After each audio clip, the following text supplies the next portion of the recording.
do right now, I'm gonna walk down this dirt road as a grandkid. When I was a little kid, I walked down it probably a million times growing up, going over my grandmother's house. Take y'all with me.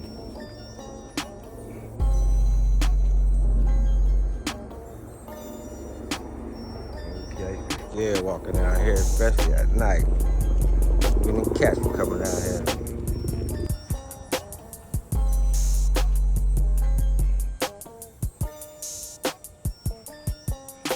Sports, because he had to be in the tobacco field. He had to help Granddad on the hog farm. You went through the same thing? Yeah, same thing. See, we left here 1968 when my dad, Henry, got killed. He got killed? Yeah, he got killed head on. I know that, man. Yeah, that's a powerful story, bro. And, up until that day, Derek, everywhere he went, I went with him. He always had me with him. And he used to always tell me, he said, I'm going to show you what real life's about. And he did, man. I learned a lot. And seeing him, I kind of took in some of the mistakes and things that I seen. And he was a real quiet, humble man. But boy, if you crossed him, he'd put you in the ground. And that part, I had to get to understand that. And I did, And what that was pretty much, if you mind your business, I'll mind mine, And that's where it was back then, because, them guys, they would fight, might cut each other, but, all that stuff like they're doing now, and the banging and stuff, that wasn't like that. You hit this dirt, and, you make up. You might stay mad an hour or two, maybe a day or two, whatever, but, then you're right back. And, that was it. That was life. And, those people, man, they had a lot of endurance in them, that, persevere a lot because of those times. Just imagine, you walking into a store, whites only, colors around the back, or you can't enter, stuff like that. I remember when I first went to school, that was the first year of integration, and a little white kid walked up to me, and he said, you mind if I touch you? I said, why? He said, because I've never seen you before. I said, you probably not, because you don't know me. I said, I've never seen you before, but, I accept you for who you are. This is my mindset now at 5 and 6 years old. And I remember that, man, Morton Elementary. And it was so powerful, man, and then seeing a lot of, the way things were. I can remember, like, Old 24. That's where we used to have to go, like, the town and post office and stuff like that, unless you went to Jacksonville. And I used to go in there with Granddaddy, man. He would always put me in front of him. Granddaddy was a big man.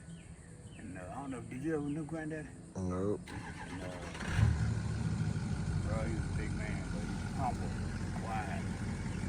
And, he did what he did, I'm gonna tell you that now. So I knew that comes through the bloodline.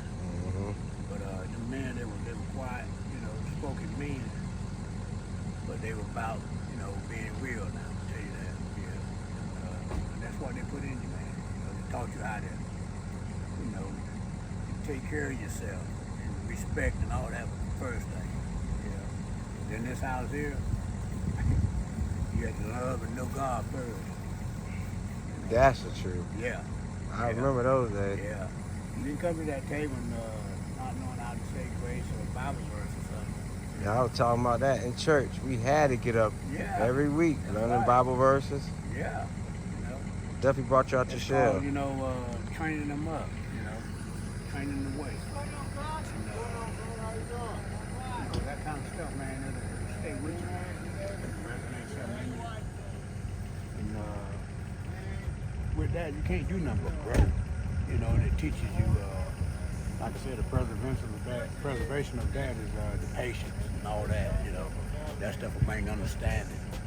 Where, when you look at somebody now, you got compassion for them because, you can think different, And even though those times were like they were like that, never, ever, especially around here, older those folks were, they never said anything, racially like that. They always taught you better, and it took me a long place, man, in my life, Sometimes, excuse me a minute, bro. It just humbles me with my story of that, and the things I went through overseas with that, the discrimination and all that. That woman, man, I got a letter. She wrote me back in 1983, and I was going through that, and she told me, said, excuse me again. She said, don't take on a problem that's not yours. Because, this was here before you, and it's going to be here, after you. And she let me know, man, that, God is the first and foremost. He'll take care of all that. And sure enough, he did. Derek, I tell you, I had an out-of-body experience over there, man. And that thing changed my life, man. I'm much better. Because that, it kind of, that hatred like that, the way they were doing it built up a little bit in me. And I joined the Muslims at first. It was more or less seeking, what they had. But then I learned that wasn't for me, man. Because really, it was meant to be, a real good thing. But it also had, the same thing. So, I had to back off of that, man.